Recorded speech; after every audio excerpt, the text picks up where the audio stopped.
हाल चाल है। उम्मीद करता हूँ सब खैरियत से होंगे। आज है day 4 to see advance CSS।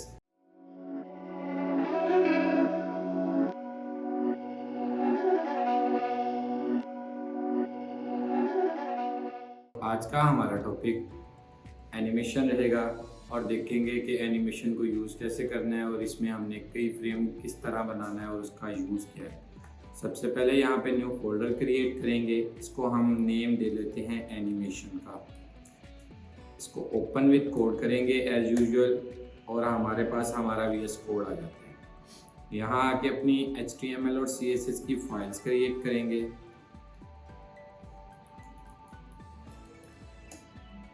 साथ ही CSS की फाइल क्रिएट कर लेते हैं क्योंकि आज हमारा टोटली वर्क है जो वो CSS के अंदर ही रहेगा। तो चलते हैं जी HTML में, लिंक करेंगे अपनी CSS को और बॉडी के अंदर आके एक डिव क्रिएट कर लेंगे और इसी डिव को अपने CSS में यूज़ करेंगे एनिमेशन के लिए। इस डिव को मैंने विड्थ दी 300 पिक्सल, या आप अपनी मर्ज़ी से अपने अकॉर्डिंग रख सकते हैं। मैंने 100 पिक्सल रख ली। साथ में इसको हाइट भी रख लूँगा 100 पिक्सल, एक स्क्वायर बन जाएगा। इसका BGC सेट किया जो कि मैंने रेड कलर का, और साथ में अब मैं एनिमेशन की फ्रेम बनाऊंगा। एनिमेशन की फ्रेम आपको सेपरेट बनाना पड़ेगा और उसको दोबारा यहाँ पे आके यूज़ करना पड़ेगा। एनिमेशन की फ्रेम होता क्या है? एनिमेशन की फ्रेम में आप रखते हैं अपनी मर्ज़ी के changing of colours on a div. आप चाहते हैं कि मेरी इमेज चेंज होती रहे बार बार, तो आप उसके लिए भी एनिमेशन रख सकते हैं। आप क्या करेंगे, यहाँ पे हम बैकग्राउंड कलर पे काम करेंगे, लेकिन आप लोगों ने प्रैक्टिस के अंदर क्या करना है, बैकग्राउंड इमेज पे वर्क करना है। यहाँ पे मैं देता हूँ @ की फ्रेम्स को नेम देंगे। ओके का नेम दे लें या एग्जाम्पल का नेम, जो आपका दिल करे। ओके का नेम दिया। अब मैं इसके अंदर आके अपने बैकग्राउंड कलर्स पे काम करूँगा। मुझे चाहिए कि मेरा कलर रेड से स्टार्ट हो और ब्लैक तक जाए, तो मैं यहाँ पे लिखूँगा from curly brace BGC red, और इस फ्रॉम के बाहर आके यहाँ पे लिखूँगा फ्रॉम टू। ओके, दूसरे नंबर पे 2 दिया जाएगा। इसमें जो BGC कलर देंगे वो अपना दूसरा कलर होगा जहाँ तक आप अपने कलर को लेके जाना चाहते हैं। लेकिन अभी हमारा वर्क कंप्लीट नहीं हुआ। अभी हमने डिव के अंदर आना है। यहाँ पे आके लिखना है एनिमेशन नेम। हमारा एनिमेशन नेम क्या है हमारे पास, यहाँ पे हमने ओके रखा था तो ओके लिख दिया। और इसके बाद एनिमेशन ड्यूरेशन कितना रखना है वो आप अपने हिसाब से, मैं 4 सेकंड रखता हूँ, आप अपने हिसाब से रख लीजिएगा। इंडेक्स HTML में आके गो लाइव करते हैं तो देखते हैं जी हमारी वर्किंग हो रही है कि नहीं।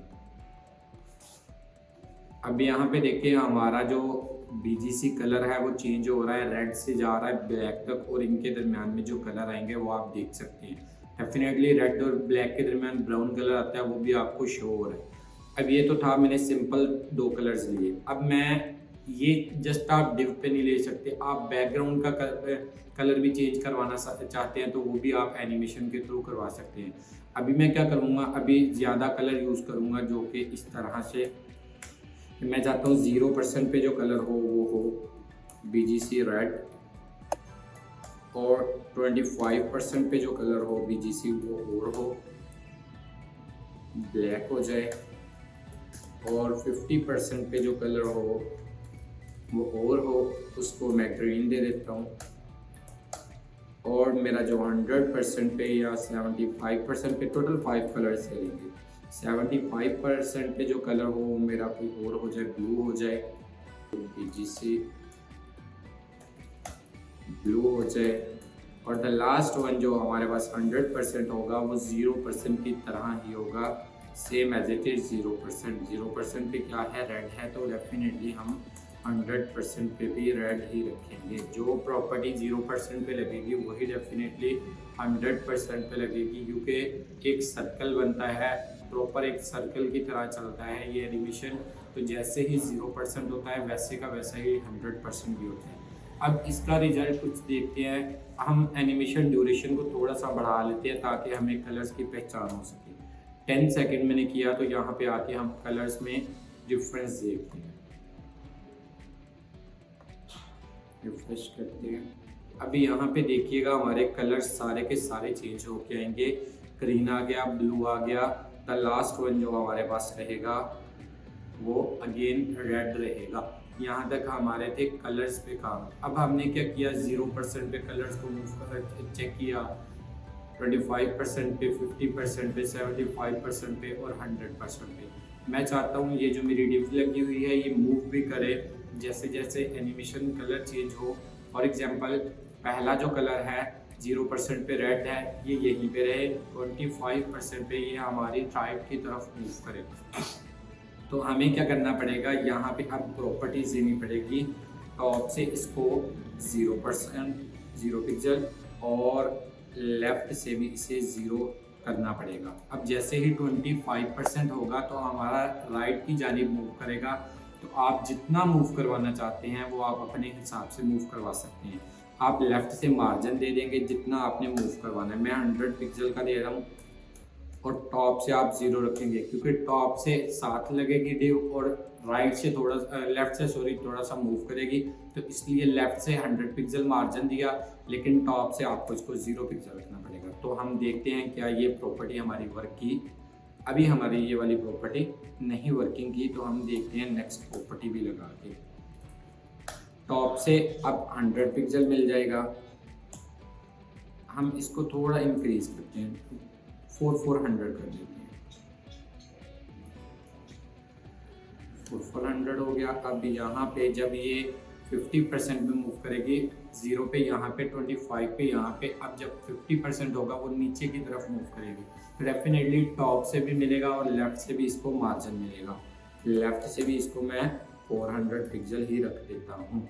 अब इसके बाद नेक्स्ट 75 पे बॉटम लेफ़्ट कॉर्नर पे आ जाएगी, तो लेफ़्ट से 0 मिलेगा, टॉप से इसको 400 ही मिलेगा। टॉप से इसको 400 पिक्सल दिया और इसको लेफ़्ट से 0 पिक्सल। अब जब 100% आएगी तो दोबारा ये अपनी ओरिजिनल पोजीशन पे आ जाएगी जिसमें हम टॉप और लेफ़्ट को 0 रखेंगे। लेफ़्ट को 0 रखा। अच्छा जी, ये तो हो गया हमारा एनिमेशन। अभी हमने एनिमेशन की आइट्रेशन लगानी है। हम क्या करते हैं, एनिमेशन की आइट्रेशन लगाने चलते हैं। एनिमेशन आइट्रेशन काउंट हम इसको कर देते हैं 3। अभी ये हमारा वर्किंग नहीं कर रहा, क्यों? यहाँ पे हमारी एक चीज़ मिसिंग है, वो क्या है, यहाँ पे हमें इसको मेन को पोजीशन कौन सी देनी पड़ेगी, रिलेटिव, जिसके हिसाब से ये मूव करेगी। अब देखते हैं, तो ये देखिए हमारी डिव अब मूव करना शुरू हो गई है। 400 पिक्सल ये जाएगी। अब मैं इसको थोड़ा जूम कम करता हूँ, फिर आपको ईजी मिल जाएगा। इसका जूम में कम करूँ 90%। ये देखिए मेरा मूव खुद ब खुद होने लग पड़ा है डिव जो है। अब इसका मैंने आइट्रेशन काउंट कितना किया है, 3। अगर मैं इसको इनफाइनाइट करवा दूं तो ये बंद ही नहीं होगा। तो आप अगर बैकग्राउंड के कलर चेंज करवा के एनिमेशन आइट्रेशन काउंट इनफाइनाइट करवा दें तो आपका जो बॉडी का बैकग्राउंड कलर है वो कभी भी रुकेगा नहीं, चेंज होते रहेंगे जब तक आपकी वेबसाइट चलती रहेगी। इसके बाद हमारे पास इनकी डायरेक्शंस आती हैं कि आपने अल्टरनेट चलाना है, अल्टरनेट रिवर्स चलाना है, वो हम अपने हिसाब से देख लेते हैं। आइट्रेशन एनिमेशन डायरेक्शन पहले है अल्टरनेट। तो ये देखें ये किस वे में चलती है, ये दोबारा चला देते हैं, ये इस वे में चल रही है। अब अगर मैं इसको अल्टरनेट रिवर्स कर दूं तो ये देखिए उल्ट चली है। अब ये टोटल उल्ट चल रही है, ये अल्टरनेट रिवर्स है। तो ये आप डायरेक्शंस अपनी मर्ज़ी के साथ लगा सकते हैं। अब यहाँ पे लास्ट हमारे पास आता है एनिमेशन फिल मोड। अगर एनिमेशन फिल मोड की बात की जाए तो हम इनको इसका की फ्रेम बिल्कुल ख़त्म कर देंगे। हम जस्ट इसको एनिमेशन इसकी चेंज करेंगे स्लोली। एनिमेशन फिल मोड में कर देता हूँ इसका एनिमेशन फिल मोड। अगर आप इसका एनिमेशन फिल मोड बैकवर्ड कर दें तो जस्ट ये बैक आएगी। अगर आप इसका एनिमेशन फिल मोड बोथ कर दें तो ये दोनों डायरेक्शंस में जाएगी। अब बैकवर्ड कर देते हैं। अभी ये असल में हमने लगाया हुआ है हाइड्रेशन काउंट भी, और साथ में ये वाली ये जो हम क्या करते हैं, जस्ट इसको मूव करवा देते हैं बस।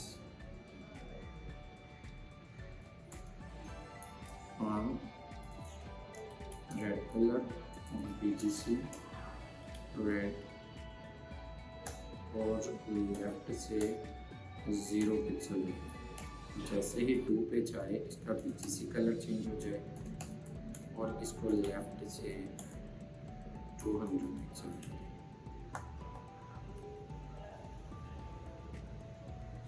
तो ये मूव कर रही है, इसका थोड़ा सा हमें सेकेंड्स कम करना पड़ेंगे। 4 सेकेंड भी ज़्यादा है, 2 सेकेंड बढ़े।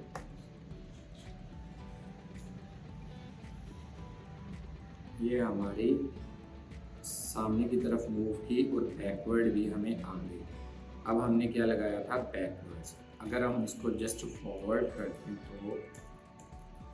तो ये अब सिर्फ और सिर्फ फॉरवर्ड जाके रुक जाएगी, बैकवर्ड नहीं आएगी। तो ये आपने एनिमेशन फिल्म मोड अपने हिसाब से according to your demand on the website, according to the scenario on website, आपने अपने हिसाब से इसको सेट करना है।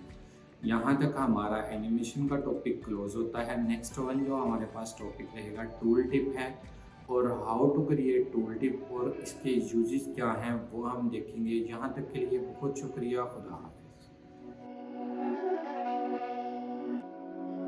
These my dollars make it hurt.